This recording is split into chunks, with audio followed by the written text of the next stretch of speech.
All right, cool. So, hello everybody. Happy New Year. Some new faces. My name's Linus from Cross Country Mortgage. I specialize in mortgages, but also like to add value to real estate agents by helping their business through all of the knowledge that I've received over the years in the coaching program that I've been a part of.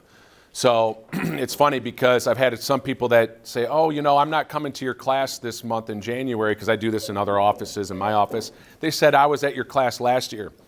In this coaching program, I do it every single month. I've had my budget personally looked at every single month with all my finances down to how much I'm paying on my cable bill for the last 15 years. And so that accountability is what's helped me. And so, you know, you're going to want to hold yourself accountable. I think the biggest mistake that people make with money and managing money is simply that they get emotional about it. You know, like you would think, what's the number one cause of divorce? Yeah, it's not a trick question. It's because you get emotional over it. And you guys that are all have significant others, you've had very high emotional conversations about money at one point. I'm sure of it, right? Because I have too, even though I sit here and say, make money tactical, not emotional. It still gets emotional, right? So it's the number one cause of divorce, and it's also the number one reason for why businesses fail. And you all in here own a business and are entrepreneurs, so you need to make sure that you're focusing on money. We're going to talk about the personal budget today, but actually the steps from a business owner look like this: is that you bring in revenue, right? You pay expenses. What's left over? Profits. Then the profits will then go to your personal budget. So there's another class that I could do at some point if anybody is interested, and we'll see. Give me some feedback on that, but that's running a tight profit and loss. So like I said, through my coaching company, we look at our profit and loss, what's left over, that transfers over to the personal budget. Also, you want to know what industry with the IRS files the most extensions every year? Yeah, that wasn't a trick question either. Real estate. So we want to make sure that we focus on our money. So I'm going to teach you a couple tactics today that I've learned and that I've practiced to build a nice little savings nest for myself and continue to do so. So it's just running the personal budgets. I'm going to go through the steps in a little of each. I could literally we could sit here for 4 hours. I could go through your personal money. I'm more than happy to do that. I've helped a lot of real estate agents with their personal money and what they're doing with it. And again, it's just because we look at it tactical and I know the steps. And I've also made about every mistake financially that you can make. So that helps too. All right, so let's jump into it. If you look, there's the form here that I fill out, and I'm going to send this to you all electronically as well. This is the personal budget that I have, like I said, 15 years of copies on, and we're going to walk a little bit through the details of that. But first and foremost, we're going to look at the 6 steps of creating financial freedom. Now, I always like to, if I'm hiring a personal trainer, I want somebody that's fit, that has a good plan, that can show me the details. But first and foremost, I want to know that they're fit. This is the steps that I have learned from a bunch of multi-millionaires. Now, a lot of people think that the number one thing to creating wealth is to make a lot of money. It's actually not. It's actually tracking it and watching what you do and then investing it. I've seen so many people that I've met and they've got a pile and they're not doing the right things with it because money can make money. And then it compounds and compounds and compounds and compounds. So sometimes we're focused so much on chasing that next dollar, but we're not saving that dollar and making that dollar work. The best way to make money is to put your money to work. So the 6 steps to financial freedom. Number 1 is that, and I'm skipping over here. Let me make sure I do this. We're not going to do the Jeopardy. We know all of these stats that everybody lives paycheck to paycheck. Our country actually promotes it. We're in trillions of dollars of debt? So we actually promote it as a country. We have poor leadership. So the 6 steps to creating financial freedom. Number 1 is track everything. I use this form. It's a simple form. Some other people use their own methods. Again, I just have used this, and it's very, very simple. Anybody can use it. So here's how it works. When you look at that budget, going back to this form, I want you to have this form pulled out the whole time. All right? When you look at this, you have some rules on tracking everything. Pay all of your bills once a month. That's the hardest part. It's just like, when you get on a workout plan. The first step is to get in the gym every day, and that is the hardest part. Once you get in there, you're live, you got the music going in your earbuds, and you're feeling it, and then it gets easier. It's the same thing with getting financially fit, is that you have to start, and you have to start by tracking everything. So you pay your bills once a month. Here is the idea, is that for you guys, you would take your commission checks for the month of January, this month, okay? And then you're going to pay your bills on the first four or 5 days of February, and you're going to go, okay, you're going to take all of those checks. For me, I get paid once a month, auto deposit, so I open up my Huntington account, and I put in column 5 how much money that I took home in January.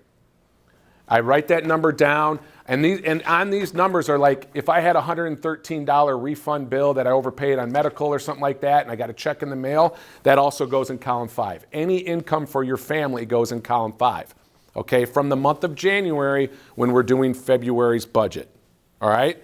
Then we're going to take all of the bills that are due. For me, I like to keep things simplified.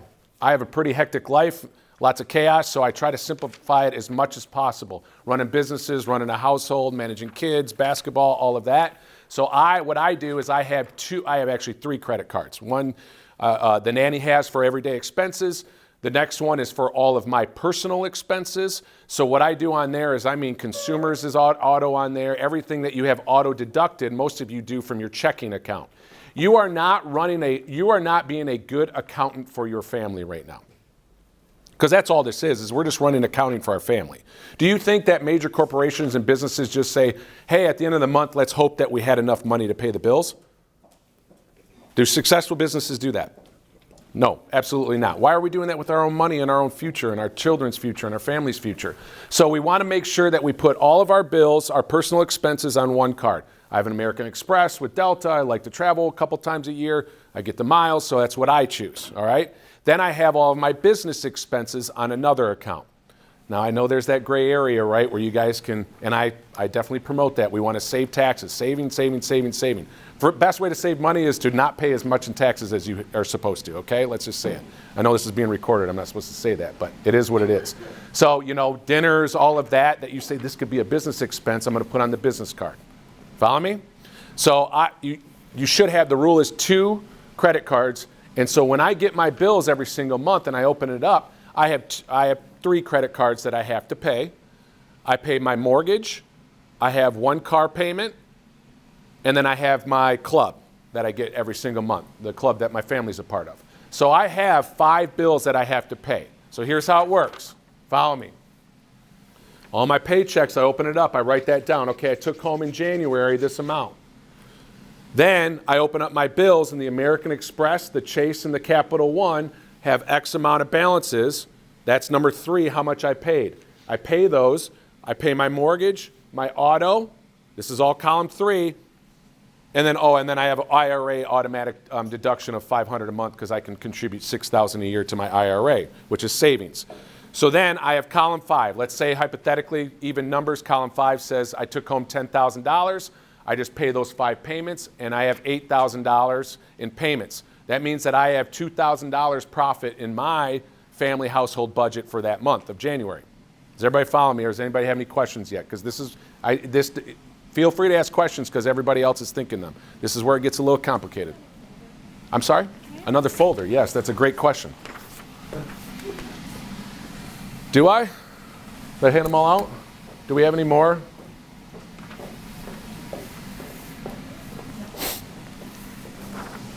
Okay, so we're tracking it, and then we have money left over, which is a couple $1,000s, all right? Now, here's where we go to the next steps. I have $2,000 left over. What am I going to do with those profits? You're going to pay your credit card debt. So step number 1, and it's on this form, track everything. I gave you the form that you can track everything. Step number 2 is to take any of your personal profits, remember, what I took home minus what I paid out for that month, and apply it to consumer or bad debt. You see up there the reason why. It's usually high interest, right? It's like robbery what these credit cards can charge. It's crazy. Now, like I said, you're like, wait a minute, Linus, you're telling me that you put everything on a credit card, but I don't let them charge me interest. I take advantage of the system. They coax you in, right? 0% for the first year, miles for Delta. They're like, come on, baby. They coax you in, right? So we're not going to let them take advantage of us, and we're not going to. There's this famous book called the Bible that says, do not pay interest, accrue interest, okay? So we want to make sure that we do not pay interest, we accrue interest, The only interest that you should be paying is attached to an asset. What's the interest? The only interest that you should be paying that's attached to an asset? Mortgage. Thank you, mortgage. So we like mortgages. So so again, we want to first step. So going back to that example, write this down. I took home $10,000 on your sheet. I'm going to get you an electronic version, but I want you to practice this so that you can get used to or follow along and get the concept of this. Here's something else, is that some of you right now are saying, this is already too complicated, I'm out. I'm getting frustrated, I don't know what you're talking about. Some people are smiling, like, wow, you're right. So I get it, right? You walk into the gym, you see everybody that's already been there for 3 years, they're throwing around their muscles, you're like, no way, I'm out. Don't do that, please, not with your money, okay? So you have $10,000 in paychecks that you took home, you paid out $8,000, you have $2,000 left over. You first go towards your smallest credit card balance. Well, Linus, I have one that's 13% and the other that's 17%. The 17% is higher, so I'm going to put a little chunk on that. You're falling into that game. The smallest balance credit card is what you pay towards first. So you have $1,500 on a Chase card, and then you have $3,500 on American Express. You have $2,000 left over. Boom, pay off the Chase card, $1,500. That's gone. Apply the other $500 towards the next highest credit card. Okay? So the first step is we have to eliminate paying interest to these large companies, these large greedy companies, and we have to accrue interest. So step number 1, track everything. Step number 2 is take any extra money from the month of that every single month and apply it towards bad debt. I don't really mind student loans. That's a question that I get a lot. Well, Linus, what about student loans? We need to have a more private conversation, you and I need to see all of your finances, mainly what you have going out, coming in, and what you have in savings, and when you want to retire. There's some other things that I can help you with. See, I'm a third party here, guys. I do not get paid off of managing your finances. Okay, so all I'm doing is adding value to have a shot at your mortgages. That's my purpose here. So but I've also, like I said, I'm around some of the biggest financial minds in the country. I've accumulated wealth myself by following this plan, so I can give you good, sound advice. I sat down with a real estate agent right before the holidays. Young girl, mother was a housekeeper, never made more than $30,000 a year. They never had any money, didn't know anything about money. She got hooked up with a guy. She says, "Yeah, I'm investing this way." I looked at it and I said, "Get him on the phone right now. Put him on speaker." And I said, "Now cancel that." He had her into a horrible product which is, by the way, is a whole life insurance policy, cash value policy. It pays the most to the financial planner and commissions. She's not married, has no kids, and has no retirement funds and a small reserve account. He's a crook. I wish I knew his name. I'd tell you. So we don't do that. You want to make sure you're talking to a trusted third party because there is, like anything else, there's bad realtors, bad mortgage guys, bad financial planners, insurance agents that are giving bad advice. You want to work with somebody that gives you good advice. All right, so we paid down the credit card debt. Now, step number 3, we need to max out retirement. We need to, build, number 3, apologize, back up. Build your survival account. That's called a reserve account. That's your savings, AKA savings.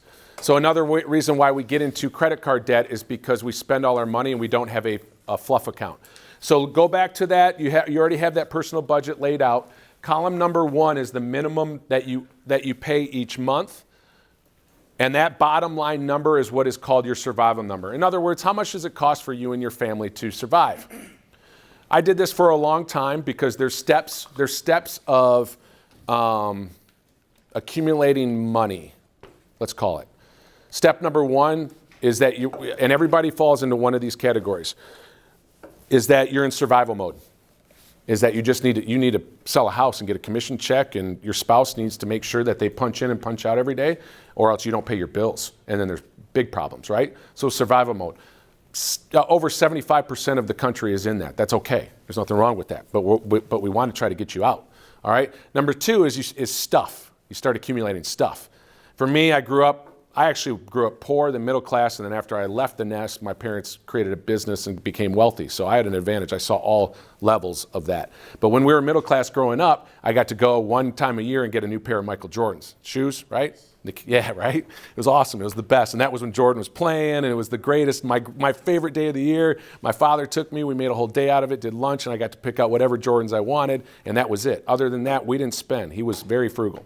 So then guess what I started buying when I started making a couple bucks? I have a walk-in closet of Michael Jordan shoes, okay? It's ridiculous, all right? So anyways, number 2 is accumulate stuff. That's where you start getting the nice clothes, a nice car, and you get to treat yourself a little bit. There's nothing wrong with that. Number 3 is retirement. You start saying, okay, you know what? I need to stop buying so many shoes and actually put a couple bucks into retirement. And then number 4 is wealth. The definition of wealth. Some people get confused. They think that they're wealthy, but you're really just rich. There's a big difference. Wealth is where you can live the life that you want to live off of the interest that your money is making. That's high level money, right? You can think about that. Live the life that you want to live just by spending the interest that your money, your pile is making. Okay? And then the last place which you can be in both at any time is giving back. All right? So we need to build our survival account. So that's we need to figure out what that is, what it costs you a month, and you need in savings 3 times that number.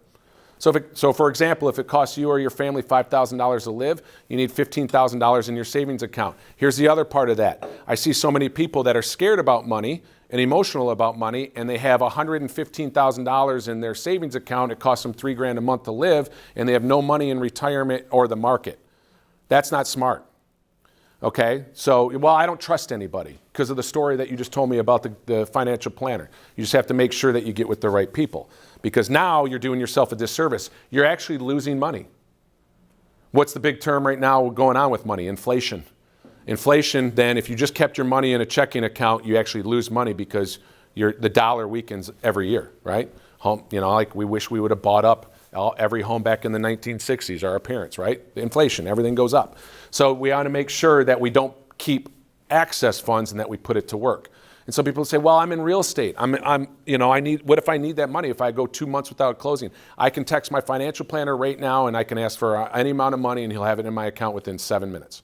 So, okay, you still can get that money in certain places if you take it out. So we're going to just put that in a simple savings account attached to our checking. That way when the furnace goes out, and it's going to cost $6,000, instead of putting it on a credit card and paying 17 to 25% on that, we're actually going to just transfer it from our savings account. And then the next month, we go to do our budget. There's $3,000 left over. We don't have any credit card debt. We don't have any high interest debt, but we're $3,000 or $6,000 light in our savings account. We rebuild that account. Everybody follow me so far? Yes, okay. Track everything, pay off credit card debt with the excess funds after paying the minimum due, and then after that, build a survival money market / savings account. Then the next step is that we want to make sure that we're maxing out retirements. This is one of the important things I like to talk to about real estate agents. Does anybody here have a SEP IRA? Awesome. Now, you don't have one? No. Oh, dude. All right, we need to talk right after this. Okay. So this is the number one thing I'm going to teach you today. The number one. I just said, does anybody have a SEP IRA in here? And I had 2 people or 3 people raise their hands. A self-employed pension, okay? This is, the government has a rule because you are self-employed and that you don't get to contribute to a 401k, that you can invest depending on your income and how much commissions, your 1099, how much you brought in, you can invest up to like $50,000 into a SEP, and it goes as a direct write-off to your income. So if you brought in $200,000, and I think at that level it's somewhere around $25,000 you can contribute, something like that. So is it? It was 22 a couple of years ago. Okay, so I'm close. So let's just, for even numbers, say 20 grand. You brought in $200,000 in income, revenue, commissions, right? On your 1099, you can put $20,000 into a retirement account, and that is like a business expense. So you would only get taxed on 180.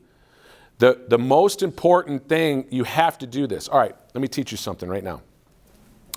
If you invest with a good financial planner in mutual funds with the stock market, every 10 years, you're going to average a rate of return on investment of approximately 8%. Okay, that's doing a good job. We're not going to hit home runs with the Bitcoins and the penny stocks and all of these fads. We're going to invest in solid growing stocks. A mutual fund is this, guys, is that it's a collaboration of blue chip stocks. A blue chip stock is the Amazon, Disney's, Nike's, Google's, Apple's. Okay, very solid company companies that you're familiar with the household names. They're household names, okay? And so when one starts to underperform, these advisors that do this every day pull one out and replace it with a better performing one. And again, so that you can get conservative growth. So over a 10-year span, you're going to average 8% compounded. Stay with me here.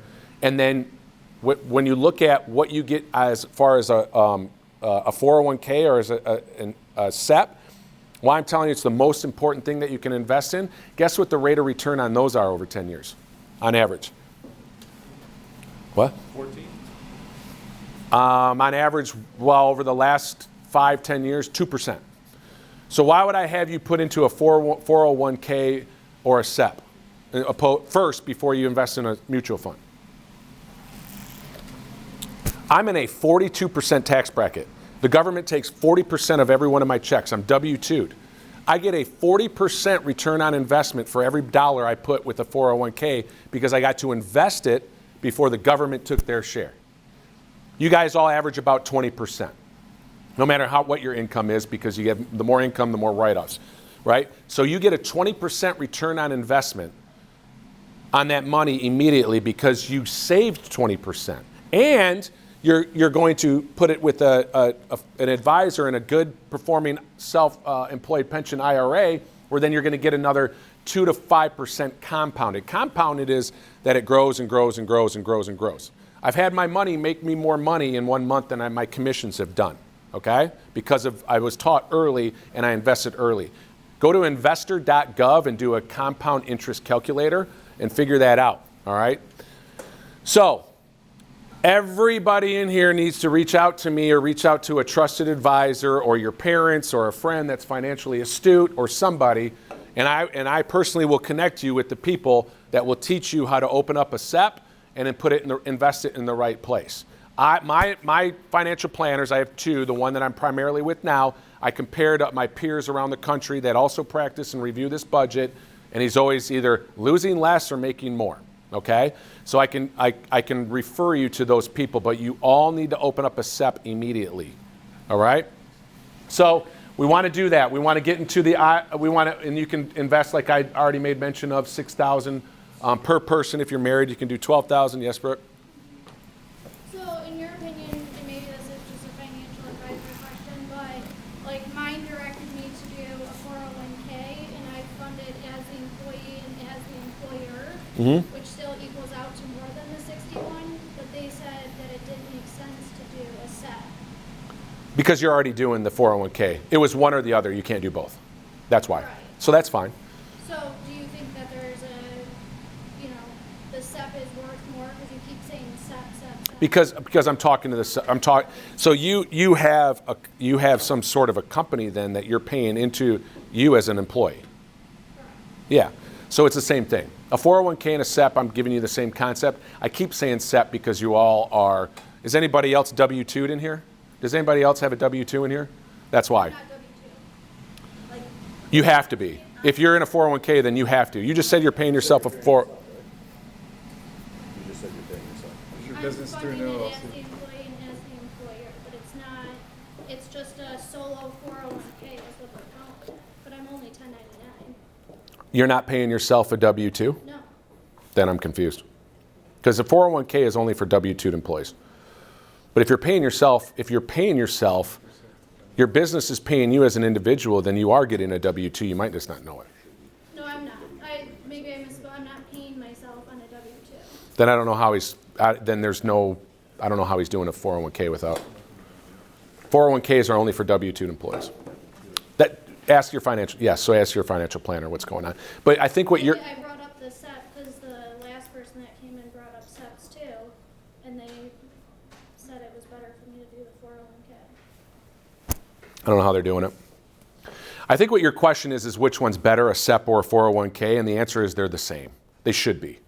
Right. Like, for instance, when I left Summit Funding and transferred to Cross Country Mortgage, I had a substantial amount, and I'd been at Summit Funding for 10 years. I had a substantial amount in a 401k. Instead of transferring over to Cross Country Mortgage's 401k, I gave it to my advisor just to have more in his pile and turn it into an IRA. So it's the same thing. I think that's the question. I wouldn't get anxious over it. It's really. I just want to make sure that it's not One or the other. No. So it's not like you can only do SEP, like you can do other options. No, these people as 1099 employees can only do a SEP. They cannot do a 401k. So we want to make sure that we're maxing out retirement because of that. Because of the fact that we're going to avoid the taxes. That's where we're getting our biggest bang for the buck. So definitely make sure that you talk to your advisor if you have an advisor or a third party that you trust that can put you with somebody that will point you in the right direction. All right. As you see here, max $61,000 a year is what you can put in that. All right, so number 5 I talked about is that we invest in the market. So we're in a good spot. We're making money, we're rolling. We've been following this plan. We're filling out our budget. We're tracking every single dollar, which is squeezing pennies out of nickels. And so now we're at the point where, all right, Linus, I brought in $30,000 in commission checks this month, crushed it. And I got my bills really lean. They were $6,000. I have $24,000 left over. I've already sent my advisor $61,000 because it's September, and I've already sent my advisor $61,000 for my SEP. I obviously have no credit card debt, and I have $25,000 sitting in my savings account. What do I do with this extra $24,000 that I have left over? You do what you call dollar cost average into the market. Dollar cost average into the market. That's where, so it's kind of crazy. So my financial planner every single month just gets an email, used to be just a check, but now it's an email that I say, I just got done with my budget. Please withdraw $5,761 from my account and add it to my brokerage account. And it's an exact amount because that was what was left over, and I've already done the first couple steps that I talked about, right? So it's whatever's left over goes, and I do it every single month to dollar cost average because that's how you get the 8% return on investment over years, average every year, over years compounded, which adds up more, is that you dollar cost average. What that means is people will be like, I don't think it's the right time, right? When is the right time to buy real estate? Exactly, all the time. Real estate is gold. Real estate is the best investment that you can make. I'm going to teach you something that I teach every single one of my buyers here that keep it simple, and it helps them get over the fear. I would highly recommend you use this, and I can even give you the forms that I use to show buyers. It gets them off the fence, okay? And that's the 4 quadrants of accumulating wealth, all right? But yes, the best time to buy real estate is always, right? And it's the same thing with investing in the market. So you have all the previous steps. You paid off all your debt. Now, guys, don't be like, oh my God, I'm losing right now. I don't have a retirement account. I have credit card debt. I've been there. I've been in the worst financial position that you can actually think of. And when I started in the business and trying to get things going, I had no help from family, none of that. And I was where it was like, wow. And I had a kid when I was 26 years old, and it was like, I was in survival mode. So just because I'm standing up here with a fancy suit like some big shot telling you what to do with your money, I have started from negative, I promise you. And so also I want that to inspire you because anybody definitely can do this, okay? But you have to start and you have to focus on it. Whatever you focus on is what you will achieve, okay? That's the first step. Mindset is the first step, all right? I'm teaching my 12-year-old that. That, hey, how far do you want to take this basketball thing? As far as I can take it. Okay, cool. Then you have to think that first. Last night I had the luxury of, I'm close friends with the head basketball coach of Oakland University, and I got my son's AAU basketball team to practice with them. One of the kids was in there, one of their starters, shooting on his off day, all right? And he came over, and that's what he said. He was like, I was a walk-on, but I gambled on myself. But he's like, my best, he gave 2 really good pieces of advice. He said, think big, right? Because you can do it. And it starts with your mindset, knowing that you can do it. And the other one was stay off the cell phones. He says, and that goes for you coaches too. It was kind of cute. I'm like, God, he's right. Get off the cell phones. Start focusing on your craft and mastering your craft. So anyways, we want to invest in the market. That's the last step of this. And then, and again, this is where there'll be a lot of anxiety because you guys don't know what this means. All right. And that's okay. That's another reason why you have to do your investments with somebody you trust. Does everybody know the tactic of triangle for trust? Anybody know that tactic? Okay, when you get it, here, I'll teach you a couple sales tactics. Is when you get a referral from somebody, don't automatically assume that you're going to convert that lead. You always want to start off with the triangle for trust. Okay, and a triangle for trust, you said your name is Ryan, correct? Yep. Okay, so they say, hey, Linus, Ryan referred me. he said that I need to get pre-approved. I'm looking for a house. I don't say, great, let me send you the application, fill it out, and then we'll send you a pre-approval letter. That's what most of the lenders do out there. I'm a consultant. I'm not just a loan officer. So I'll say, oh, that's awesome. How do you know Ryan? They say, oh, well, you know, he actually sold my cousin their first house, and they said he would, sometimes they stop with that, and I keep it going. Oh, what did your cousin say about Ryan? That they really liked. He did this well, he did that well, he did that well. And I say, great. You know what? You got very fortunate that your cousin did a transaction through Ryan. Ryan's one of the better real estate agents that I know, and then I weave in the things that they said that their cousin liked about Ryan. So if they said that he was very communicative and explained things slowly, and so that's what that client grabbed from that conversation and wants the same thing. So I say you're lucky you got with Ryan, because Ryan is really good at explaining to first-time home buyers the process of buying a home, and he also makes sure that he doesn't get you into a bad investment. Because everybody has buyer's remorse. So that's great that you got lucky that your cousins worked with Ryan. Now listen, Ryan has used me for his personal mortgages because I do the same thing. I have a process. I consult the client and make sure that they're making a good, sound financial decision, and I'm going to walk you through everything because, again, they said that they liked that Ryan held their cousin's hand. And then, so Ryan refers all of his buyers, uses me for his own personal mortgage, and that's called a triangle for trust. Then I tie it together. So therefore, your cousin trusts Ryan, you can trust Ryan, and Ryan trusts me, so you can trust me. Now we're all one big happy family. That's called a triangle for trust. So you need to find somebody that you trust that can recommend you a financial planner to start working on your SEP or a 401k, and then also investing in the market, and they're going to walk you through how to do all of that. Does that make sense? Everybody follow that? Don't get with the wrong people. And you have to also, you know, like going back to that other real estate agent's example, I said, who referred you to him?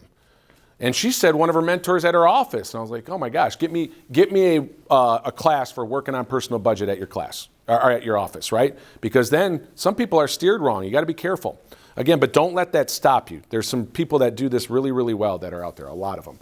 Okay, so you can create accounts for your children. There's something where you can write things off. You guys want to avoid taxes because, as I mentioned with the SEP, you can avoid taxes with a really, really good accountant. Something else, some of you are with them right now, I'm sure.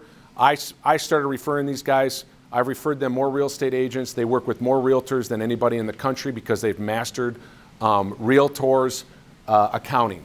So Joe Angel at Angel & Company is my accountant, and he works with directly and indirectly hundreds of real estate agents that I've sent over.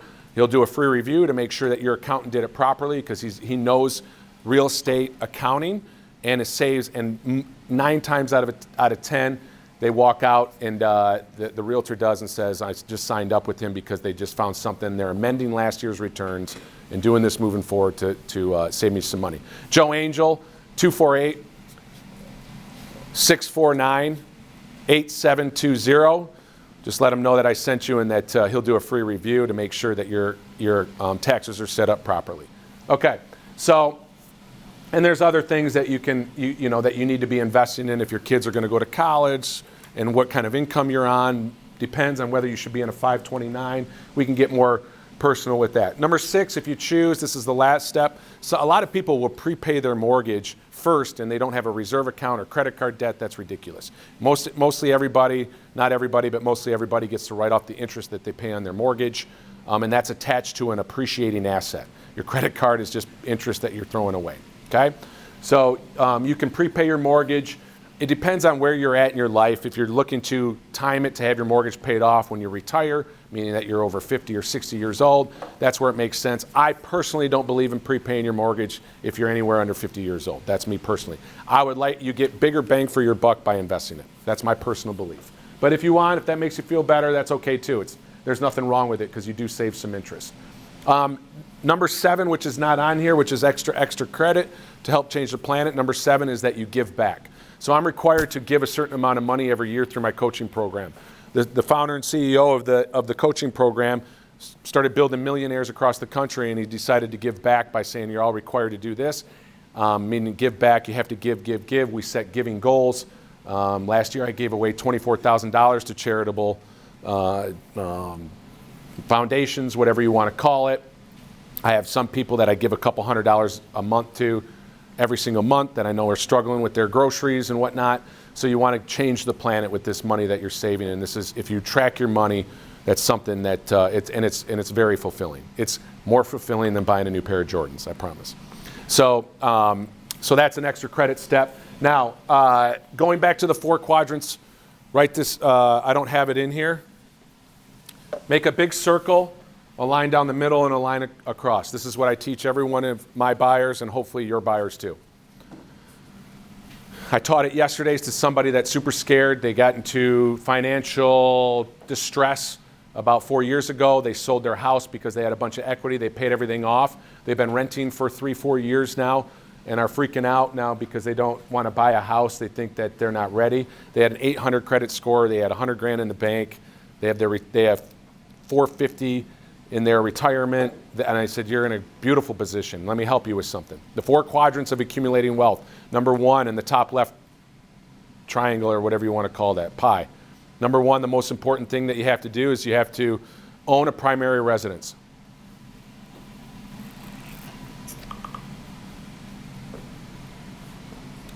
You have to live somewhere and you have to spend money on shelter. You might as well make money doing it, right? So I used the example. He's like, he gave me a couple of his objections, and I said, yeah, but look at what I did. I bought this house 10 years ago. It doubled in value. I've been paying the mortgage down. Now I'm going to be able to walk away with this much money. This is how much I have in equity. And we all know those stories. We're in real estate. So this aligns with your beliefs, or else I hope you wouldn't be selling real estate. So number 1 is that you have to own a primary residence. In the second pie, next to that, to the right of that, you have to have reserves, savings. And what I just taught you is 3 times your survival amount. Whatever you spend a month, have 3 times in there. This is the number 1 reason why people get in debt is they have no money to fall back on. They have a line of credit, a lot of credit card debt, and the credit card companies love that. Okay. Number 3 in the top bottom left is save for retirement. Invest in retirement, 401k, SEPs, IRAs. And then I teach the client why, because of the tax deferred and that you get a 20% return right away. And then the 4th and last pie is to invest in the market over time and compound and collect compounded interest. Anybody younger than 30 years old right now? Oh my gosh, a lot of you. This is wonderful. You guys, I was told this, and I had some mentors that were adamant of this, and they forced me to do it. I don't care if it's $100 every single month. Put into a SEP or a 401k and tell your spouse the same thing immediately. This is non-negotiable. I am going to hold you accountable right now. This is non-negotiable that you have to put money into those right now. And then call me. Hopefully I'm alive when you're 65 years old. Or just tell my kids, hey, your dad taught me something a long time ago, and I was able to put, now I have a couple $1 million as a result of it. Go to and write this down, investor.gov, compound interest calculator. It said, and then when it gets to the box, it says how much is your initial investment, whatever you have in savings. Now this doesn't count if it's in your checking account, by the way. This only counts if it's in a retirement fund or the market, which is a mutual fund. Now, I don't want you guys just because I don't want to get any calls in a couple weeks from now and say that you bought some penny stock that was some pyramid scheme or some pump and dump scheme and say you told me to invest in the market because my buddies said to do this. No, mutual funds, blue chip, whatever you use on a day. If you like to go to Disney and you go to all the Disney movies, buy some Disney stock. You're paying them. Might as well get a couple bucks in return, right? So. You go to compound interest calculator. You put in your initial investment that you have in retirement funds or the market. Where it says the rate of return, put in 8%, and they'll say number of years towards retirement, and then and then it'll say monthly contributions. Put like $1,000 in that number, and then you'll gasp. It'll tell you what, and then you hit calculate. It'll tell you what you'll have. For you guys that are under 30 years old, it's a staggering number that you put in there. Now, on the flip side, if you're over 50, you still and you don't feel like you're in a good spot, you can definitely catch up. You're fine. It's okay. All right? And I can help you with that too, because hopefully you have a couple bucks and I can see if it's in the right places and whatnot. So anyways, again, this is a super fun class for me because I was financially illiterate when I got into the business, and I was lucky enough to have some mentors grab me and teach me the right way of doing it. I think it's a shame that we don't have this in the school system. It's crazy. This is just a basic, anybody can understand the basics of budgeting and saving money as long as you can invest it with the right person that will manage it for you. But I love giving back. So if you have any more questions on any of this stuff, please don't be shy. Remember, I'm a mortgage guy, so I'm looking at I'm undressing people financially daily. All right. So I have no problem with it. I don't get emotional about it. I don't judge. I've been in the worst spot possible, but also because I opened up and had somebody look at this monthly, got me into the position I am, which is a lot more comfortable today than it was 20 years ago when I started. Outside of that, I am not a financial planner. I am not a paid coach. Well, I do get some, but not from you. Where you could help me is that if you feel like these have any value and I could have any value towards your business and your money, is I ask in return that you give me a shot at wowing your clients. So right now, here's what's going on, guys. There'll be a 50% exit from the mortgage business. And right now, there's a lot of lenders that are scrambling in that they are giving away stuff for cheap and then having a horrible experience. They don't have any staff. They don't have any process. It makes you look bad. So even though in the back of your head, you say, well, they got the pre-approval on their own. If they have a bad experience, just so you know, it lowers the chances by more than 50% that client will refer you, even though you were great, because they had a bad lending experience. Almost 40% of loan originations don't close. I close 99% of mine. Here's what I do. I focus on before, during, and after. Before, solid application, full consultation, going through that financial review. I give clients a budget when they need it and teach them the budgeting that I just taught you. I go over the 4 quadrants of accumulating wealth, why it's important that they own a primary residence. I'm helping convert a lead for you and making them feel more comfortable to go purchase a home. Okay? I go way further than just, here's an application, fill it out, and then I'll send you a pre-approval letter. Call me when you get an accepted offer. We're focusing on payments and cash to close options and goals. And so that when a client comes back to you, there are no questions about the money, or you get into contract and then they say, I didn't know it was going to cost that much out of pocket. Does not happen. Super thorough. I have a great team, and I've worked on this process for a long time. Right now, we're literally getting clear to closes in 8 days. I mean, I kept all my staff. I'm bleeding right now, but I just didn't think it was right that I was going to make all that money for that 3-year massive run and then tell people that, hey, I'm sorry you can't put food on your table and go home. So I kept my staff.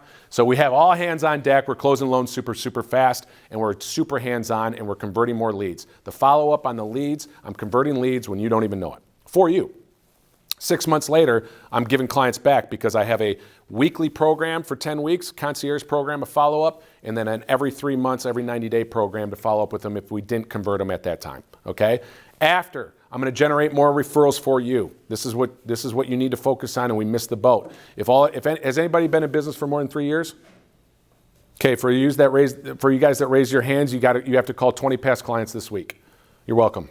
20 past clients, check in with them, not, hey, are you looking to sell? Hey, how do you feel? Happy New Year. What do you think about your house right now? Everything okay? And then they're going to say, well, what's going on with the market? And you can educate them. You can be a consultant, not a salesperson. Be a consultant, not a salesperson. Anybody that has been in the business for more than 3 years, you have to call 20 past clients. If you're less than 3 years and you don't have the business that you want, you need to call 20 business people and add them to your VIP list. If you would like, I can help coach you on how to quadruple your income. I'd be more than happy to. If you have any lender that says, yeah, I'm going to give you buyers and I'm going to give you leads, they're full of shit. Excuse my language. Okay? You might get 1 or 2 a year. I will help you quadruple your income and give you a wow experience with your buyers so that we generate referrals. I call past clients every week. I give them back to you. When they refer us, I give them back to you. I'm helping you generate leads through relationships. Okay? So I just ask in return that you give me a shot. I'm going to follow up with you guys and say, hey, can we sit down for 15 minutes and see if we'd be a good fit? Even if I'm backup. If you're in love with your lender and they're the bomb and everything, Tom Brady isn't Tom Brady if Drew Bledsoe doesn't go down. Your lender quits. He or she's out of the business, on vacation, doesn't have a program. I want to be your Tom Brady. For your sports geeks, you know what I'm talking about. All right. Any questions? I have a question. Yes. I get all my great information on TikTok. So there's something that I saw about paying your children. I already touched base on this because I lost my call from him. And at what age do the kids have to be an issue. I have no clue. No. Yeah, I have no clue. You know what? I saw that, and I was going to ask my accountant that. I need to find out as well. Yeah, so I would just go to your accountant because I saw the same video, and I'm like, oh, I want to do that. So I need to touch base with my accountant in the next 30 days for my taxes from last year, and I was going to ask him how I could do that because I'm a W-2. Just have lots of kids if they really want to. Yeah, yeah. Any other questions about this? Anybody find value in it, hopefully? Awesome, I appreciate it. I am very grateful that you guys give me this opportunity to come in here and actually listen to me. And again, I hope you found value in it, and I look forward to next month. I'm going to hand out these green forms here. You get an hour of continuing education. So just fill this out, turn it in to me. And again, if you have any personal questions, don't hesitate. Everything is the whole confidentiality thing. I'm not going to go to any of your real estate friends and say, oh my gosh, they're in so much debt. How embarrassing. I do this every day. More people are in debt than not, okay? You could just, there, I'll pass them around. Okay. Yeah, sorry.